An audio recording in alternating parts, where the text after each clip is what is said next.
Hello, and welcome to the first episode of Your Perfect Palette. My name is Ian, and today we are going to talk about yellows. The goal of this series is to ultimately give you some information to help you choose your colors for your palette. The process of doing this is going to involve me talking about the colors that I have chosen for my palette and why I've chosen them. Hopefully, in doing that, you will get some insights into how at least one person has chosen their colors. And maybe that information will help you pick yours, maybe similar ones to mine, maybe different ones to mine. It all really depends on what it is that you're looking for. To do this, we're going to use a resource from a paint maker in Seattle named Daniel Smith, whose paints I do use, in addition to paints by other makers. I think it's a really great resource. Without further ado, I'm going to switch over to that. So we have this here, this Daniel Smith CIE Lab color map that they have produced. It's available on their website, their resources section. I will include a link to it, comments below. So do have a look at that, play around with it. I will be working through this webpage for this video. So we're going to focus on the yellows today. I will create a series of videos talking about the primaries, secondaries, about the earth colors and neutrals. But today it's all about yellows. And you can see this looks like a radial scatter graph kind of thing. It's very cool looking. I do enjoy looking at this graph. And we're going to talk about how this is sort of oriented, where if you look at the top in the middle, you can see yellow sitting there, and click on it, and it's Hansa Yellow Medium. Now, the way the colors are oriented around the graph here, the ones further out are brighter in chroma. So this Hansa Yellow Medium, compared to, say, the Mayan Yellow, they're close to each other in hue, meaning one's not, towards the green comparatively, or towards the orange on towards red. They're similar in hue. Just one yellow tends to be a little bit brighter. The other one is a little duller. So like a kind of normal painter's wheel, as you get in towards the center, colors get a little bit more dull on towards gray and complement mixtures, intensity of pigment, blacks. So, but we're not going to talk about blacks today. We're going to talk about yellows. So that's kind of what's going on in here. Colors around the outside are brighter, and as they get towards the interior, they are duller. Not dull per se, but dull comparatively, right? And just like a normal color wheel, as we go around the outside, we head towards orange on towards red. You can see that the yellows start to warm up. Get all the way towards this yellow here, which I'm not going to try to pronounce. It looks quite orange as far as the yellow is concerned. So we're definitely in yellow-orange area of the color wheel. And then if we go the other direction, we can look at things like a cadmium yellow light hue and a Hansa yellow light, which starts to get definitely a little green feeling in the yellow. Oh, and all around the wheel, we've got our greens and blues and violets and reds. But as I'm going to stick with the yellows today. It's easy to get distracted by all of these. A big bowl of Jelly Belly jelly beans. I want to go in and start picking them all. So let's take a look at some of these. We're going to talk about some of the qualities of these paints. And I'm going to go back to the Hansa Yellow Medium. When you click on them, it gives you a nice graphic of the paint in mass tone and then in lighter tints going down. And then on the little table, it indicates the pigment and what the pigment is. So this for Hansa Yellow Medium is Pigment Yellow 97. You can often find this information on your tube of paint. So whether you're painting with Holbein, Winsor & Newton, Schmincke, Sennelier, really any paints for the most part will have listed on the side of the tube what the ingredient pigment is or ingredient pigments are.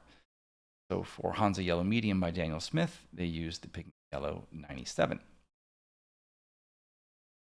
It describes the light fastness, so how well that color is going to stand up over time to exposure to light. The staining quality, whether it's a very low staining, medium staining, high staining pigment.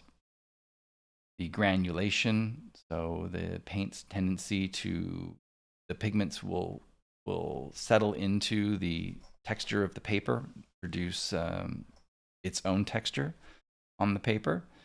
And the transparency, whether it's very transparent pigment, semi-transparent, semi-opaque, or opaque. So this information shows up for all of our pigments. Here we look at the Mayan yellow. You can see Pigment Yellow 223. The light fastness is very good, not as good as the other one, still very good. That it's non-staining.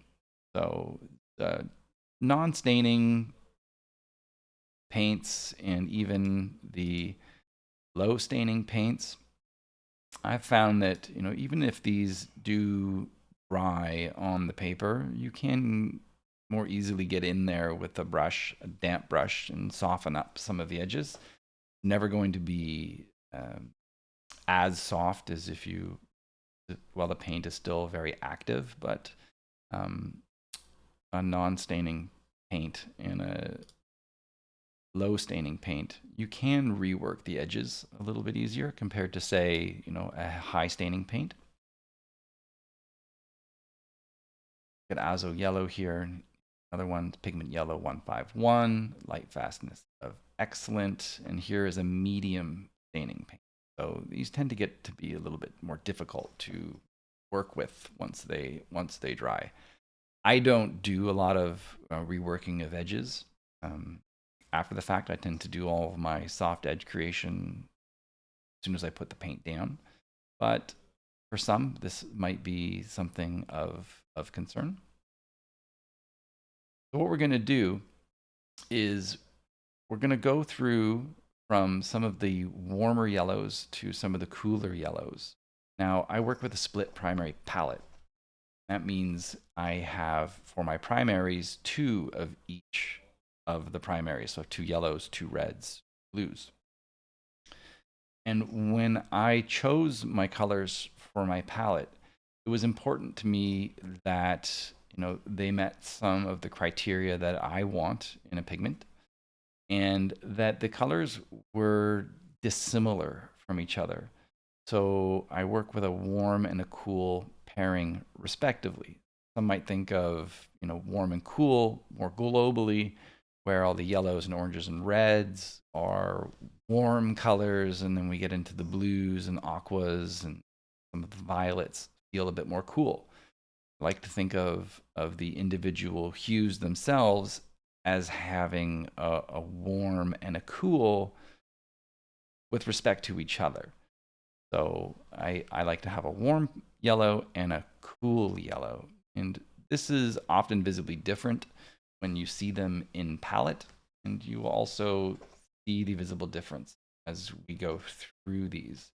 So I'm going to start all the way here on the right with this one, Isoindoline yellow. I'm gonna try it just for fun. I'm sure maybe someone out there is laughing at how I just pronounced that, but there you go. It's out there.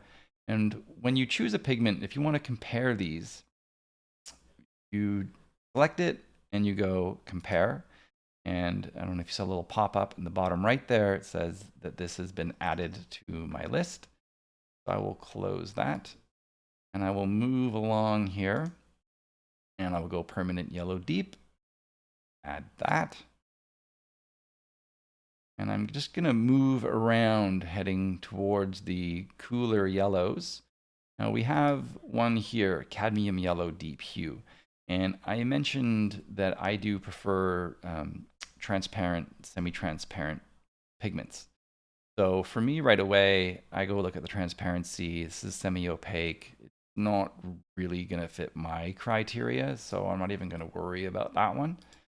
And I'll go below it there. So it's a little duller in chroma. It's not as bright as the cadmium deep, yellow deep, but it is semi-transparent. Add that. And we'll continue around. Go to New Gamboge. Add that. See here with the New Gamboge, I think it was also with the cadmium deep, but here we have two yellow pigments. We have a pigment yellow 97 and a pigment yellow 110. So that is often the case with things like New Gamboge. It is a historically traditional yellow hue that for any number of reasons they don't make anymore. So often they'll use component pigments to recreate the traditional hue. Also listed as transparent. You see some of these yellows, if you click through them, a lot of the yellows are semi-transparent. Did I add it? I'm going to add that. Gamboge. And we'll pop up here. Here's Indian yellow. Again, we have another combination of pigments. We'll add Indian yellow. And I'm going to go here. We're in that first couple pigments that we talked about, Hansa yellow medium. And similar in hue, we have the Mayan yellow. Now, I'm going to choose the Hansa yellow medium, primarily because the hue is similar for the two, but this has a much brighter chroma. And I prefer brighter paints. It's a lot easier to take a brighter pigment and dull it down than it is, well, impossible really to take a dull pigment and make it bright. So I like that option to take a bright color and dull it down. So, and Hansa Yellow Medium is just a very versatile paint, so we'll add that. Then we'll get into our cooler yellows. So we've got an Azo yellow. It's a medium staining paint, so which I did speak about. I'm not a huge fan, so I won't pick that one. I'm not going to try and pronounce that one. I've never tried it, but you know, it starts heading a little bit more towards the green. Down here we have Bismuth Vanadate yellow. It is a lovely yellow, but it is opaque. You can see in the pigment swatches here that it does look, compared to a lot of the yellows that we've been looking at so far, it does look a lot to the green than the others. But the opacity of this one is the no-fly zone for me. And then we have lemon yellow, which is a transparent yellow, low staining. As you've seen, most of these yellows are all non-granulating. Add the lemon yellow, and then I'm going to go up here and click on the Hansa Yellow Light. We'll add that. A good selection of colors here. We'll go to our compare side by side. We have all these yellows listed across the bottom here. moving from warm yellows to very cool yellows. Now what I'm going to do is I'm going to enlarge this. A bit better. And there we go. This enlarge thing is great because not only does it show you your pigments, it shows you all the information for them below. So you can compare these one after the other. Now, a lot of these pigments listed here, if you're not using Daniel Smith, if you're using Holbein, Schmincke, whatever, the pigment quality is going to be similar, right? So they'll be semi-transparent, non-granulating, low staining, excellent. Paint companies have their different ways of rating things, but it's going to be pretty close. Not going to be like, one person's Hansa Yellow medium PY97 going to be all of a sudden terribly not light fast, right? That's what I'm getting at. So let's have a look at these. So we got Hansa Yellow Light, Lemon Yellow, Hansa Yellow Medium, Indian Yellow, Gamboge, Hansa Yellow Deep, Permanent. And then this last one here, which I tried to pronounce earlier, and I'm not going to do again. Now, for me, I do keep an orange in my palette. So I don't need a yellow in my palette that's going to lean too far towards the orange. So right away, I would not consider this. Okay? It does have some things that I like. It's got an excellent light fast rating. It is semi-transparent. However, it is a medium staining. And while I don't, object to medium staining pigments, I do have, I think, at least one medium staining pigment in my palette. If I can avoid it, I will. Will lean towards a low staining paint. So this one would be out for me personally. Permanent Yellow Deep is a yellow that I have used. I do like it. It does meet the criteria that I prefer. It is a single pigment paint in that it only has the one component pigment, Pigment Yellow 110. It has an excellent light fast rating, low staining, non-granulating, again with the yellows, and it is a very transparent pigment. Permanent Yellow Deep is a really lovely yellow. But again, it's a little bit to the orange as well. So I have used this. It's too orange, right? I can get close to it using my secondary. Perhaps if I didn't keep an orange in my palette, this would be one I would include as my second yellow. But because I keep an orange in there, I go a little bit more towards, I go a little bit cooler while still being a warm yellow, if that makes any sense. So then we have Hansa Yellow Deep, New Gamboge, and Indian Yellow as kind of another option for three warmer yellows. So Hansa Yellow Deep is semi-transparent, excellent light fast rating. It is single pigment. And then I have New Gamboge, which is a mixture of two pigments, and it is a transparent paint.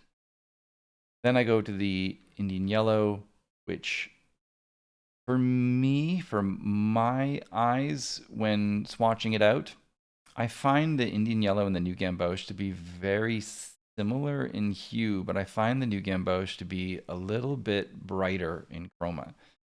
So I tend to prefer that over the Indian Yellow, though it's also quite lovely. And then as far as New Gamboge to Hansa Yellow Deep, it is a bit of a coin flip. I tend to prefer the New Gamboge over Hansa Yellow Deep just because of the transparency of the paint. With a light tint of New Gamboge, it is really, really lovely. And I am personally, I will, run into a situation in the painting where it's like, doesn't work out. I blame the pigment. And if I run into that situation with New Gamboge, it tends to get replaced by Hansa Yellow Deep.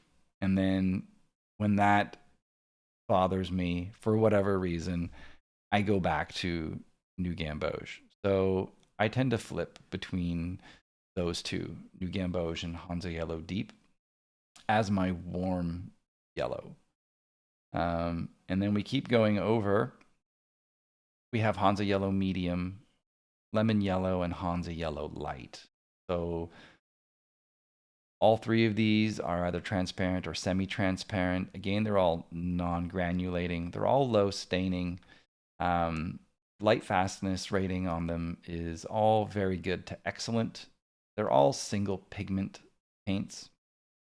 So it really comes down to, what's your preference? What are you painting? And my opinion, if you're doing a lot of botanicals and things that have, really particular requirements for yellows and mixing maybe really bright greens and things like that, Hansa Yellow Light and Lemon Yellow are probably a bit more of a go-to. But, I paint a lot of birds and things of that nature. So I get a lot more use out of a nice middle yellow. And for me, Hansa Yellow Medium is that yellow. I have tried time and time again to use a lemon yellow instead, and then mix something in the middle with a lemon yellow and a New Gamboge. It does end up a fair bit duller than the straight up Hansa Yellow Medium. But the amount of time that I would be mixing lemon yellow with New Gamboge or the Hansa Yellow Deep, because of that little conflict situation I have with those two, it was just too often, right? So it's like, why do I need to do this? So think about the paints that you mix when you're including your paints, right? So Hansa Yellow Medium just makes more sense for me to have that in my palette. And on the rare occasion, which is like maybe less than 10% of the time, that I need a slightly greener leaning yellow, I will just use a little bit of one of my greens, which we'll talk about in a subsequent episode, and just add a little bit of that into my Hansa Yellow Medium and get that slightly yellow. So the paints for me would be Hansa Yellow Medium and New Gamboge, with the, rare occasion that I'm going to blame the pigment for a problem in my painting. And if it's New Gamboge, then it gets ousted for Hansa Yellow Deep until I feel that one's wronged me. And then I will go back to New Gamboge. But, in all honesty, I've been rocking New Gamboge in my palette for, well over 2 years now, and I haven't changed it. So it's either we've come to terms and no longer creating an issue, or something else is afoot. Who knows? But nevertheless, there are a bunch of yellows, and there are my thoughts on them, on how I choose the yellows for my palette. So again, the ones I'm using are Hansa Yellow Medium and New Gamboge. But hopefully somewhere in this, you might find some ideas for how you would choose to include the yellows in your palette. So close this here. And yeah, that's what I'd hope to share with you today. Hopefully it's of some use, and hopefully you'll tune in next time when we talk about the next primary, which I do plan to do red. And I have just recently finished up a lot of my teaching, so I do plan to try to get through these colors fairly quickly. So there will be those. And this one has ended up a little bit on the long side. We're closer to 25 minutes, and I will endeavor to keep these a little bit shorter. If you have any questions or comments on how I could improve this content for you, please do include that below. But other than that, thank you for sticking this out with me, and I appreciate you taking the time. So until next time, happy painting. Bye for now.